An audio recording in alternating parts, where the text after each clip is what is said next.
watching my country of birth, Iraq, from the outside for the first time was an intense and unique experience. It was a very early, cold morning in November 20 years ago when our bus crossed the Iraqi-Jordanian borders. At that time, there were no flights out or to Baghdad. So we had to take that long journey. Later, after 2003, that road became one of the roads of death because of terrorism.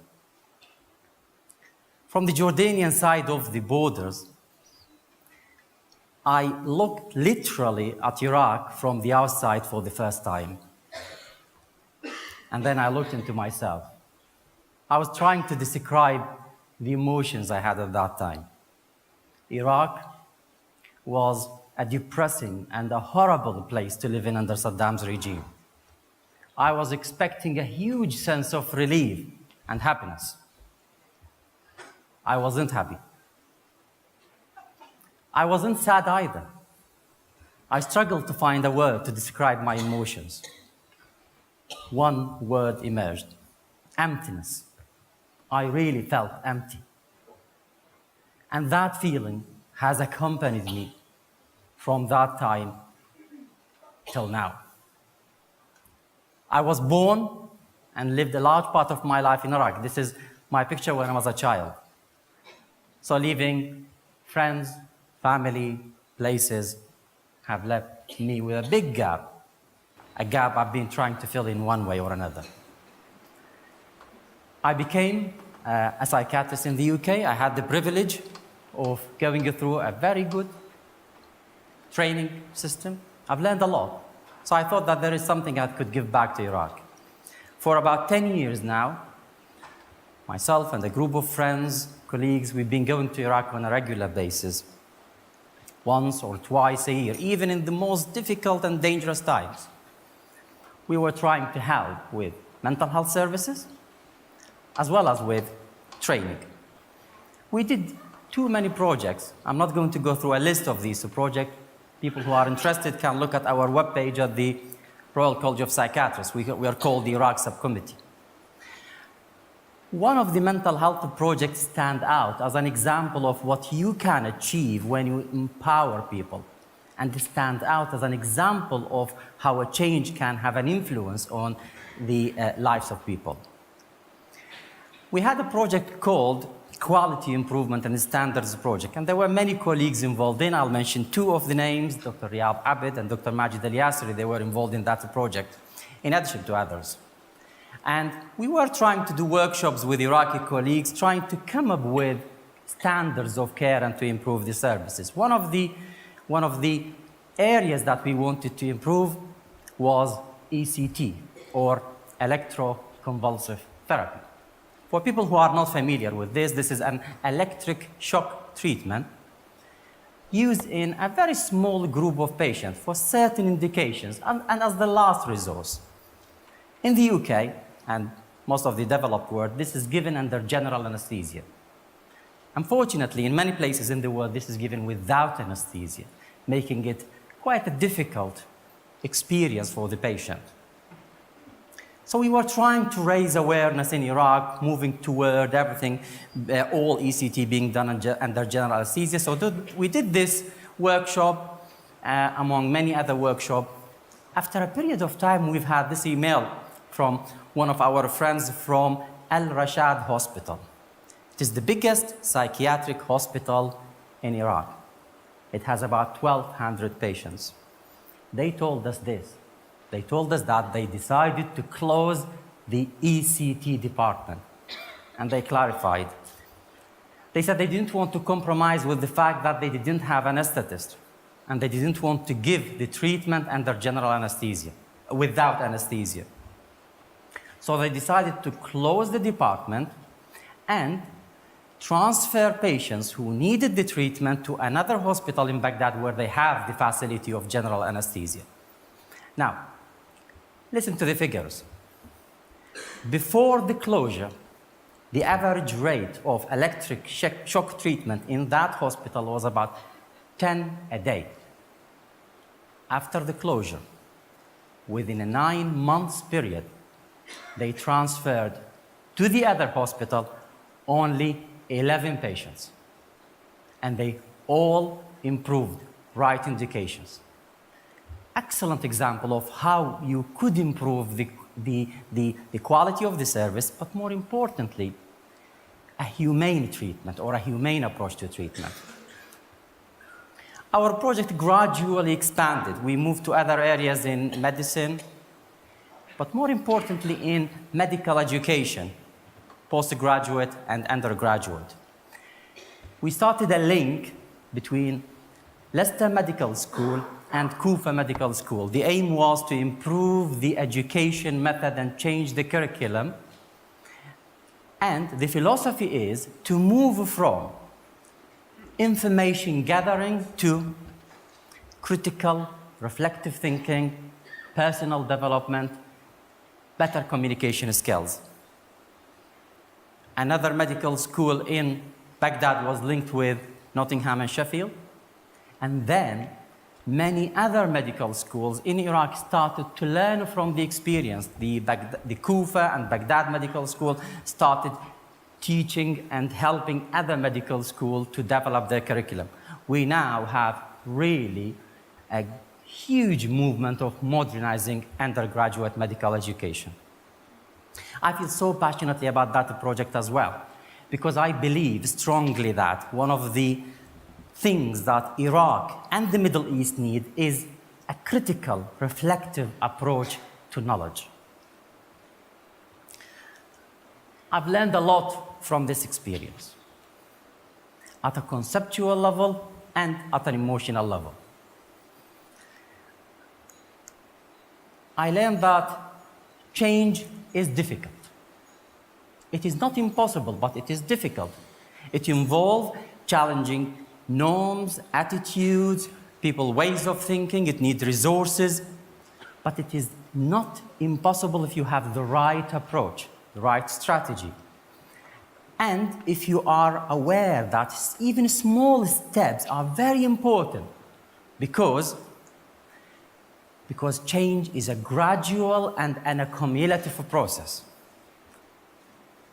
I remember a conversation I had years ago at the beginning of my involvement in this volunteering projects, a conversation I had with a friend and a colleague of mine who has been really influential, very influential in all these projects. In fact, he's here, Mohammed Al-Uzri. He has been an excellent mentor for me. So I remember that conversation when I was telling him, I'm frustrated, things are not progressing as quickly as I want. I was young, he was old. He's older, I'm still young. So Muhammad, in his calm, wise voice, he told me this: calm down. We are like farmers. We plant the seed. We wait. We help it to grow. It might grow. It might not. Manage your expectations. And that was a really influential lesson that I have learned. Managing expectation is essential. Your expectations as well as the expectations of others. Unrealistic expectations can lead to disappointments and failure. The other important lesson that I have learned throughout the last 10 years is that you should start with a positive point. Acknowledge the strength in people. I mean, in the middle of a place like Iraq, when there are many problems, when you start a conversation about improving things, people start talk about all the difficulties, very rightly. But in the middle of that, they forget the strength in the situation and in people. We've had to remind our colleagues every now and then, colleagues in Iraq, look, the fact that you are still working in the middle of this difficult situation, let alone thinking about improving things, is something that you need to be proud of. So acknowledge strength. Because when you acknowledge strength, you start a process of empowering people. We didn't go there to deliver services. We went there to build capacity. We didn't go there to tell people you need to do this or that. No, we had conversations with them. And we told them about what we know, the experiences from the West, etc. But we had conversations, and they had to find their own way. They had to find their own journey. Because change is a journey, which is difficult, takes time, so you need to be patient, and that you need to manage your expectations, as I have said, and that you need to start with strength. And you need to empower people, because at the end, change is about people. Now, our journey didn't stop there in Baghdad. I think we brought lots of things to the UK, to Leicester as well. I mean, I've mentioned the example of linking one of our medical schools in Iraq with Leicester Medical School. But the insights and the experience that we've gained from the process of change and being involved in many projects, I think we have used it in a project within our NHS. It also brought perspective, which was really essential at times when people were worrying, mourning about resources, cuts, etc. Every now and then I used to tell some of my colleagues in Bradgate unit when I work, when they start this mourning thing, calm down, there is no ISIS here, have a perspective.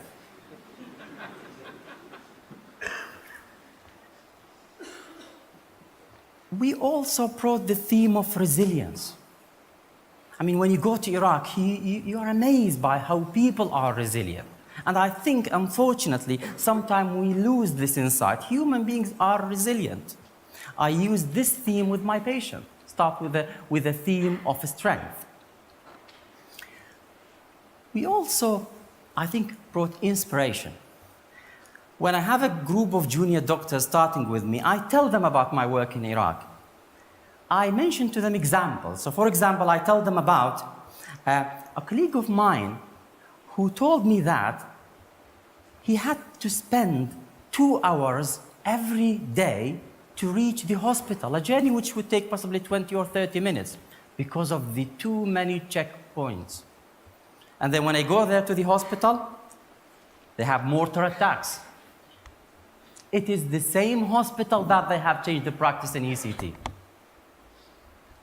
And it is the same hospital that they have started a recovery program based on sport, playing with their patients, fishing. The gentleman who's carrying 2 fishes is, his name is Jamil. He's the medical director of that hospital. He is the same person who's playing this Arabic instrument oud, and he played with his patients. They use art. This gentleman, Diya, he's a patient. He suffers from schizophrenia. One of the projects that I feel really proud of and very close to my heart is that we managed to get one of the paintings done by Diya on the cover of one of the most prestigious journals in the world, the British Journal of Psychiatry. So I've talked about a number of lessons. At an emotional level, it is more difficult really to describe it. I can't claim that the emptiness that I have described at the beginning has gone. No, it has not. It has been replaced with a mixture, a strange mixture of feelings. And again, it is difficult to describe that mixture. Possibly the best way of describing that mixture of emotions and feelings is to look at this picture of Iraqi boys in a Baghdad sunset. Look at their faces and their eyes. You will find that mixture of emotions. Every time when I go to Baghdad, when I leave from Baghdad, I leave with that mixture of emotions getting grow again strong. So you see here, you see the sadness and the pain and the loss. You do see as well a degree of confusion in the faces. These are real emotions there. But at the same time, look at this one, and here, and here. They look forward. I see in Iraq, I do see hope. Thank you.